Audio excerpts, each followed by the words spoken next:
नमस्कार दोस्तों, स्वागत है आपका हिंदी नॉलेज शो में। तो दोस्तों, इस समय भारत के विदेश मंत्री एस जयशंकर जी तंजानिया के एक बहुत ही स्पेशल दौरे पर हैं।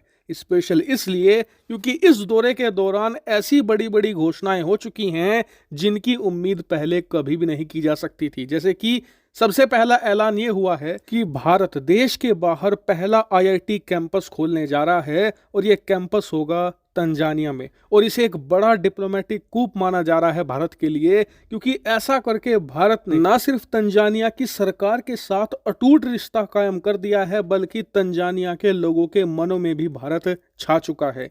इतना ही नहीं, इसके बाद अब से कुछ ही घंटे पहले यह भी ऐलान हुआ है कि अब भारत और तंजानिया जब व्यापार करेंगे तो उसमें डॉलर का इस्तेमाल नहीं होगा, उसमें भारतीय रुपए का इस्तेमाल होगा और तंजानिया ट्रेड के लिए भारतीय रुपए का ही इस्तेमाल करने जा रहा है। और ये चीन के लिए सबसे करारा झटका है, क्योंकि इससे पहले तंजानिया या तो अमेरिकी डॉलर का इस्तेमाल किया करता था या फिर चीनी युआन का। और चीन को ये बात अच्छे से पता थी कि तंजानिया आने वाले समय में अफ्रीका का सबसे इंपॉर्टेंट देश बनेगा, इसीलिए वो यहाँ पर युआन को पुश कर रहा था। और इनकी कोशिश ये थी कि अमेरिकी डॉलर को समाप्त कर दिया जाए और तंजानिया सिर्फ और सिर्फ चीनी युआन में ही सभी के साथ व्यापार करे। और इसीलिए भारत और तंजानिया का ये रुपी ट्रेड एग्रीमेंट चीन के लिए एक करारा झटका माना जा रहा है। वहीं चीन के लिए एक बड़ी हार ये भी है कि अभी तक तंजानिया पूरी तरीके से प्रो चाइना माना जाता था, लेकिन चीन ने बाकी अफ्रीकी देशों का जो हाल किया है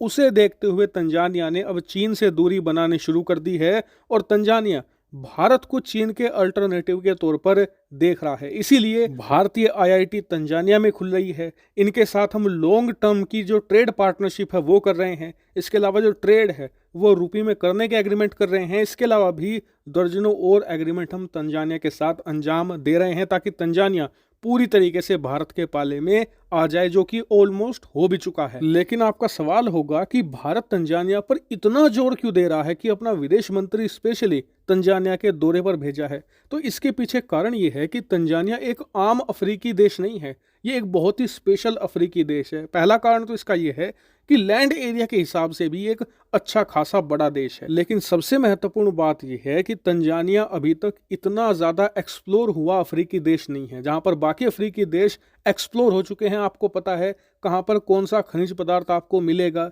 और उन्हें निकाला भी ऑलमोस्ट जा चुका है। वहीं तंजानिया को अभी तक उतना एक्सप्लोर नहीं किया गया है और यहाँ पर गोल्ड, डायमंड, आयरन, कोल, निकेल के बहुत ही विशालकाय भंडार मौजूद हैं। इसके अलावा दो सबसे इंपॉर्टेंट मिनरल भी यहाँ पर पाए जाते हैं, जैसे कि यूरेनियम, जिसका इस्तेमाल परमाणु बम या परमाणु बिजली पैदा करने में किया जाता है। इसके अलावा एक बहुत ही स्पेशल मेटल यहाँ पर टेंजेनाइट भी पाया जाता है, जो तंजानिया में सबसे ज्यादा मिलता है और आने वाले समय में इसका इस्तेमाल बहुत ही ज्यादा क्रूशल चीजों में किया जाएगा। वहीं इसके अलावा नेचुरल गैस के भी यहाँ पर भारी मात्रा में भंडार मौजूद हैं।